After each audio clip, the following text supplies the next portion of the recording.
I am Councilman Johnson, Chair of the committee. A quorum is present in the presence of Councilmember Catherine Gilmore Richardson, Councilwoman Maria Kiona Sanchez, Councilman Curtis Jones, and Councilman David O. Before I proceed, I'd like to note for the record that bills number 20009, 20094, 20095 are being held today. Will the clerk please read the title of the first bill?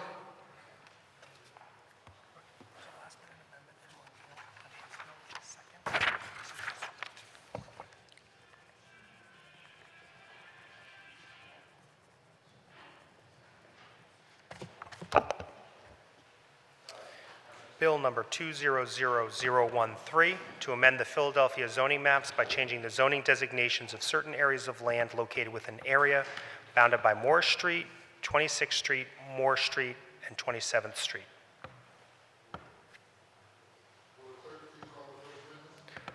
Paula Brumlow Burns, Philadelphia City Planning Commission. Good morning, Chairperson Johnson and members of the Rules Committee. I am Paula Brumlow Burns, a city planner in the Development Division with the City Planning Commission. I am here to testify on Bill number 200013, which was introduced into City Council on January 23, 2009 by Councilmember Johnson. Bill number 200013 amends the Philadelphia zoning maps by changing the zoning designation of certain areas of land located within an area bounded by Morris Street, 26th Street, Moore Street, and 27th Street. The bill correctively rezones Vera Recreation Center from RSA 3, residential single-family attached, to special purpose parks and open space, active. This change was recommended in the South District Plan and was requested by the Department of Parks and Recreation for forthcoming improvements to the park funded for by rebuild. The Philadelphia City Planning Commission considered Bill number 200013 at its meeting of February 19, 2020, and recommended approval. I'll be happy to answer any questions at this time. Are there any questions or comments from members of the committee? Is there anyone else here to testify on the bill? Thank you very much for your testimony. Will the clerk please read the title of the second bill?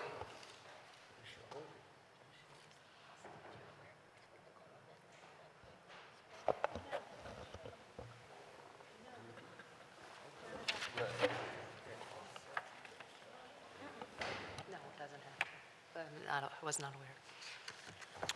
Will the clerk please read the title of the second bill? Bill number 200019, amending Chapter 14-500 of the Philadelphia Code, entitled Overlay Zoning Districts, by amending Section 14-514, entitled FNE, Far Northeast Overlay District, all under certain terms and conditions. Will the clerk please call the first witness? Paula Brumlow Burns, Philadelphia City Planning Commission. Good morning. I'm Paula Brumlow Burns, City Planner with the Division of Philadelphia City Planning Commission. I'm here to testify on Bill number 200019, which was introduced into City Council on January 23, 2020 by Councilmember Squilla for Councilmember O'Neill.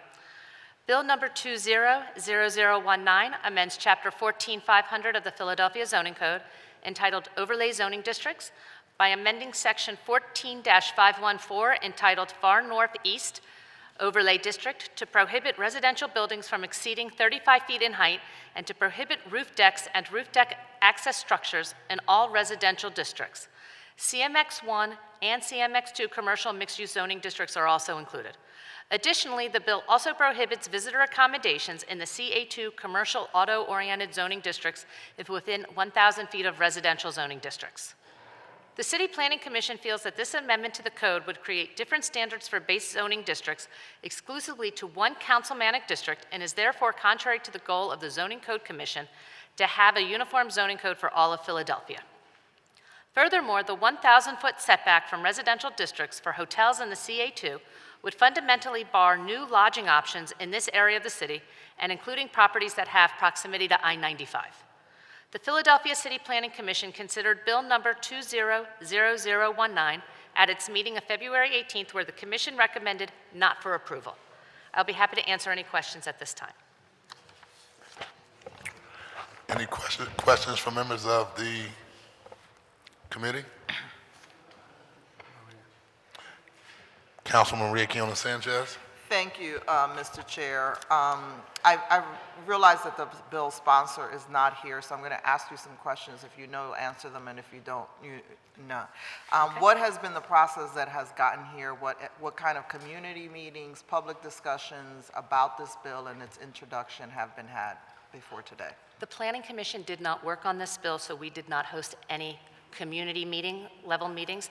But this was introduced in November of 2018 or 19. Last year this bill was. We took it to the Planning Commission. It also had a rules hearing, so there were 2 public meetings through City Council on this. But we personally did not host any community meetings. In the discussion of the Planning Commission, can you explain a little bit the issue around the restriction of the lodging and what potential impacts that has on the hospitality that's on Route 1? Everything is right here. You held. You say that that will limit the lodging and some opportunities. Is that discussion, what discussions, if any, have been had with the bill sponsor about those kind of? Do believe the bill sponsor met with the lodging union and the Commerce Department on it. What it is when we made the maps to find out what would be within the 1,000-foot buffer, every single property within that is zone CA2 was within 1,000 feet of a residential zoning district, which means no lodging would be available within CA2.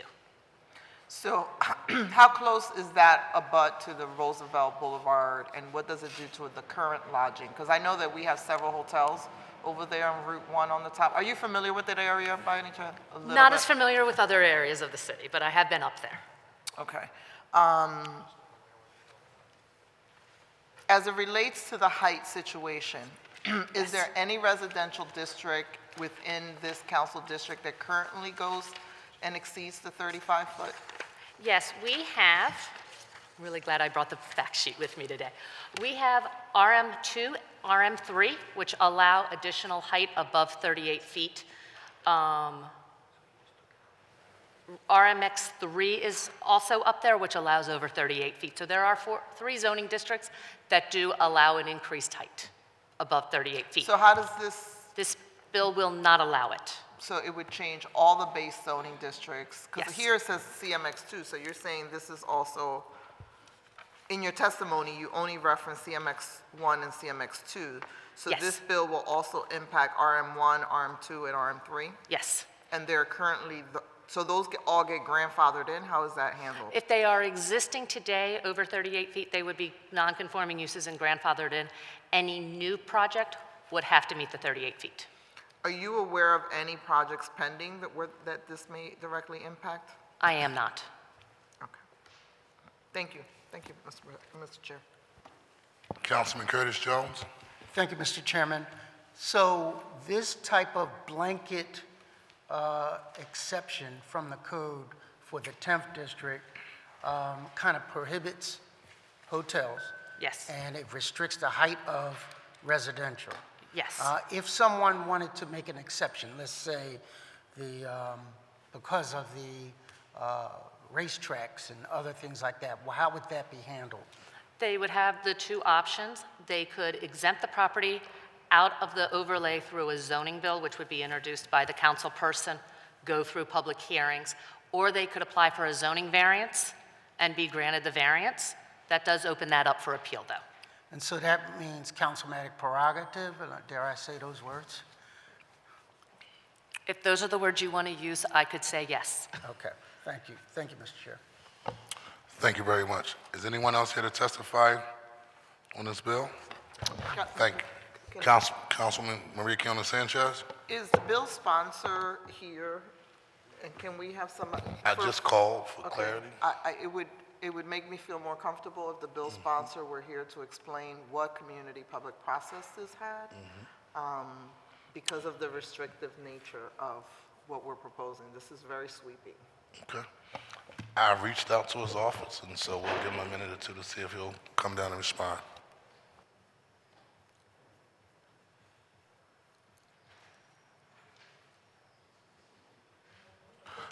Thank you very much for your testimony. Okay, thank you.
Also, for the record, I would like to announce the presence of Councilman Mark Squilla and Councilwoman Cindy Bass. And Councilman O'Neill. At this moment, I would like to acknowledge Councilman O'Neill.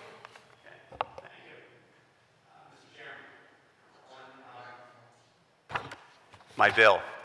I just want to explain what it is. It's a second go-round for it.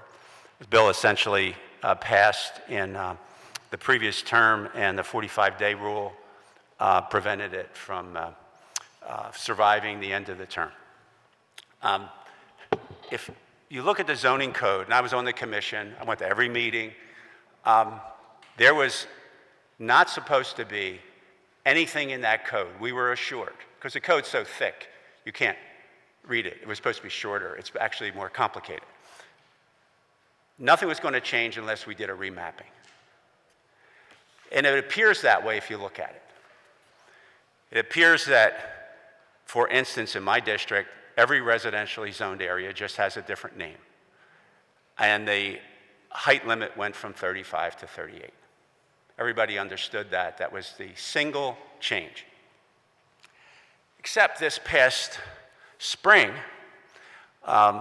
May or so of this past year, I have a surprise in my district in Fox Chase.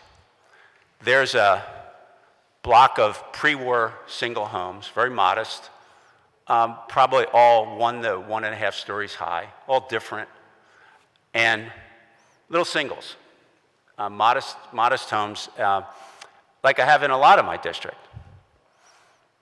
Well, there's a structure that is about 55 feet high. It's a twin because you're allowed to build twins on the zoning that was there.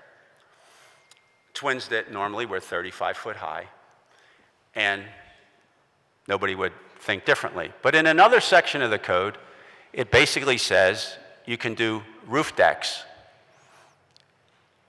in any property, residential property in the city of Philadelphia.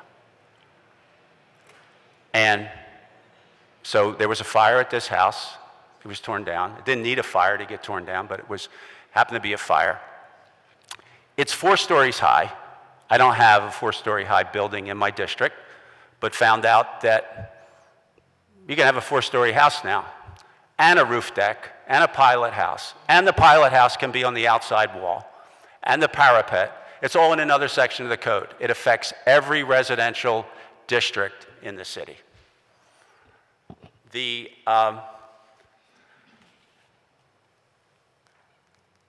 So I'm doing an overlay that basically takes things back to what the understanding was that we were supposed to have happen at the zoning, with the zoning code change, the new zoning code, unless we did a remapping. This will destroy my district. Destroy it. Every block, I can tell you what would happen if I start having roof decks. My district is built out. It's modest row homes, it's modest twins, it's mostly modest singles.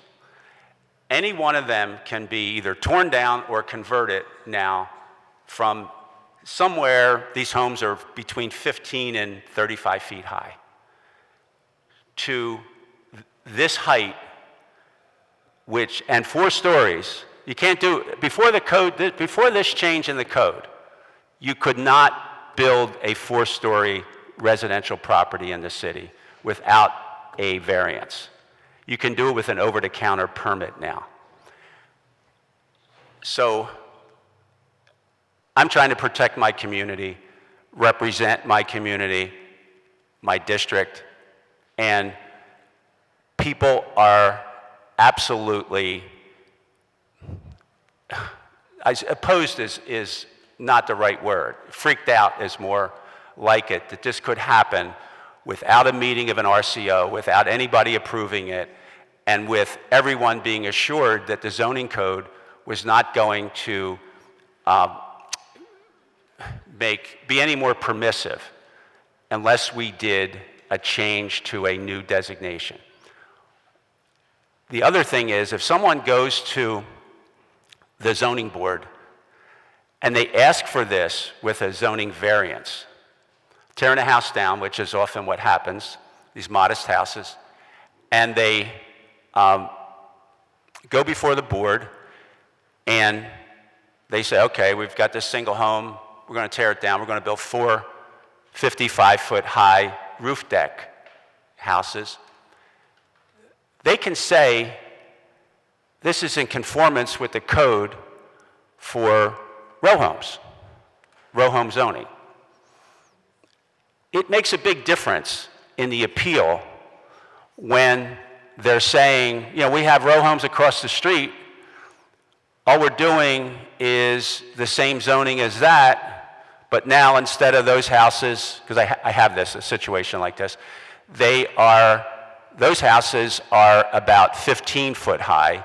They're row homes, but they're just a garage and another level above it, commonly referred to as row ranchers, because they're only the garage level and then which is often below grade, and then the living area. But it makes a big difference if you're arguing, and I'm not talking about the zoning board, I'm talking about the appeal, which is where the average person usually winds up on the short end of the stick, because the lawyers get involved and the courts get involved, and they don't know Northeast Philadelphia from Northwest or care. And they will say, okay, they're only asking for what is in the area. Well, this will make it clear that that's not what's in the area, that the rules haven't changed unless the RCO agrees to it, and it isn't done by whoever wrote that code, 2 consultants, nationwide consultants that wanted all the codes to be the same, that they have their signatures on, which is almost every code in the country now. And when we find things like this, we should want to change them. I would put it in citywide, but there's a whole lot of areas that types of zoning that are not just in my district that I have. But it is a good time to announce to the world, and I've been trying to be quiet on this. The last thing I need is people learning about this, and then the whole tear down thing, which used to be take an old home that's on a little bit larger lot because it was built in 1940, and then you put things in that don't match up with anything, that kind of destroy the character of the neighborhood, the look of the block, and you make a big announcement. That has been going on, that tear down build up, for a long time. People don't like it. It's often driven by tax abatement, but at least they're doing what is legal. Most of those people that do that, they don't know about this. They'll be on this like sharks in a pool of blood.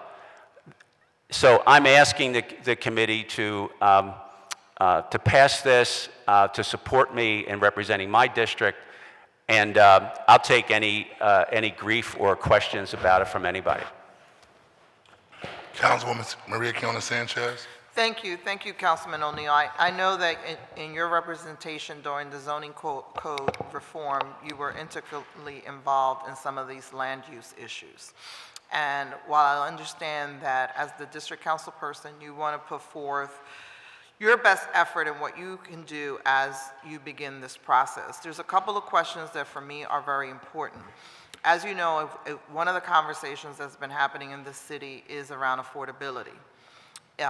This overlay will essentially prohibit the ability of the 10th Councilmatic District to participate in inclusionary housing, mixed income housing, which it has been an enormous contributing factor to resources to the Housing Trust Fund for building affordability. And I have to put that on the record because you will essentially be excluding them from that work that we're doing. I can put on the record that I disagree with that immensely, but so it's not a fact, it's an opinion, all right?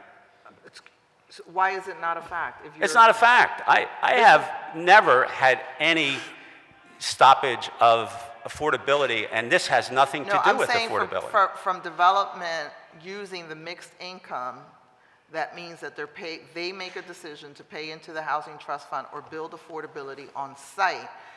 The return on that is that they get additional height and building a piece.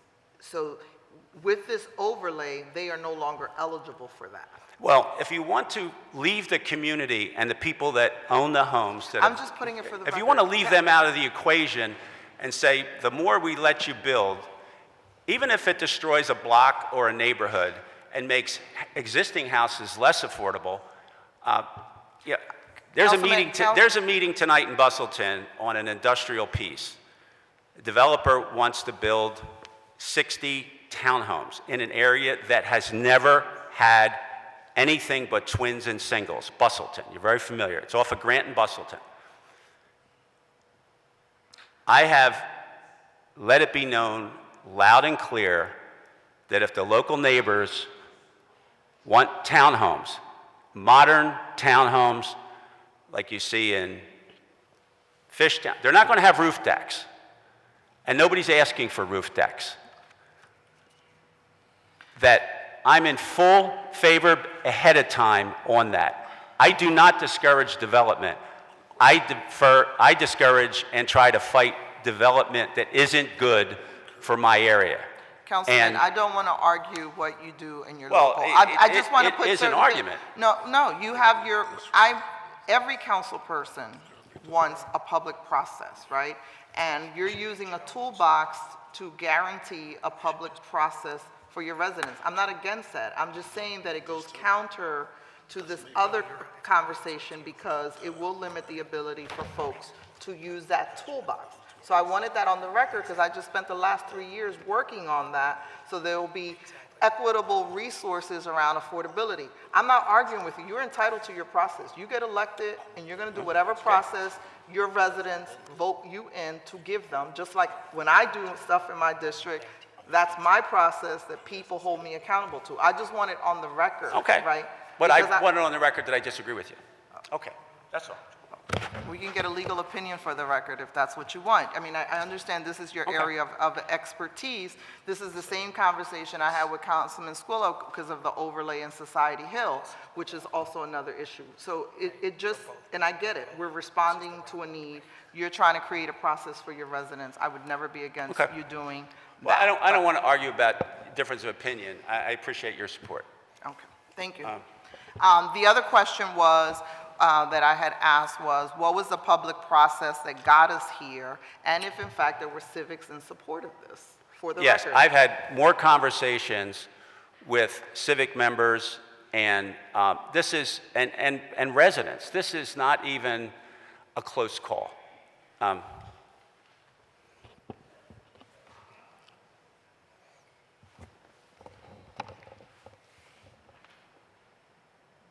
Councilman, that's it? That's it. Thank you, thank you very much. Any other comments and questions from members of the committee? Thank you. The chair recognizes Councilman Curtis Jones for a motion on the amendment to Bill number 20019. Thank you, Mr. Chairman. I offer an amendment to Bill number 20019. A copy of this amendment has been circulated to all members of the committee, and I move for the amendment to Bill number 20019 be approved. What's the amendment? That's your amendment. Okay, if it's my amendment, I'm fine. It's your amendment. Okay, well, my legislative staff is off today, Okay. has been. It's a technical It's a LNI. technical amendment. Oh, it's a technical amendment, Yes, okay. and we explained it to members of the committee. Oh, prior to this, getting here. I was going to do this on first reading rather than confuse the, it just drops a couple words. Okay, It has been moved and I'll be properly. glad to do it today. Okay, it has been moved and wait, let's do this right.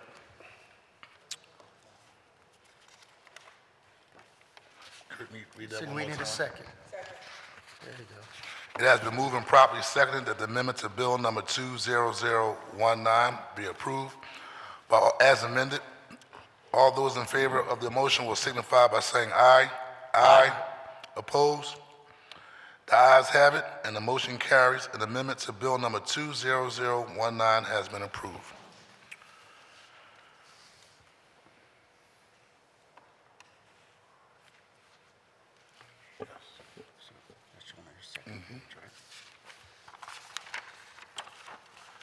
chair recognizes Councilman Curtis Jones for a motion on Bill number 20019.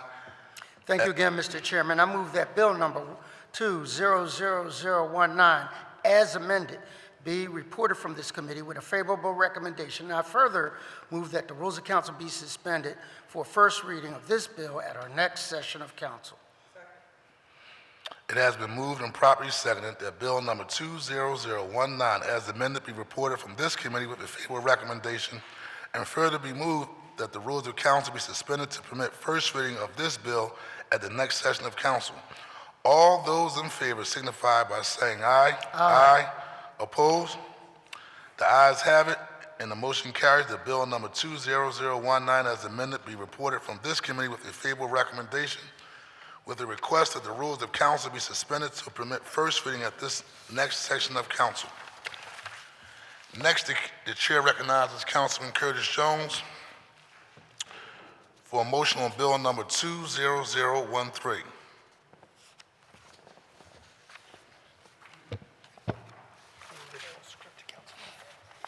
Okay. Got it.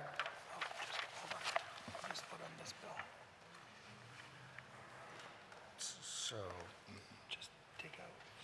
all right, and just, okay. All right. Thank you again, Mr. Chairman. I move that Bill number 200013 be reported from this committee with a favorable recommendation, and further move that the rules of council be suspended to allow first reading of this bill at our next session of council. Second.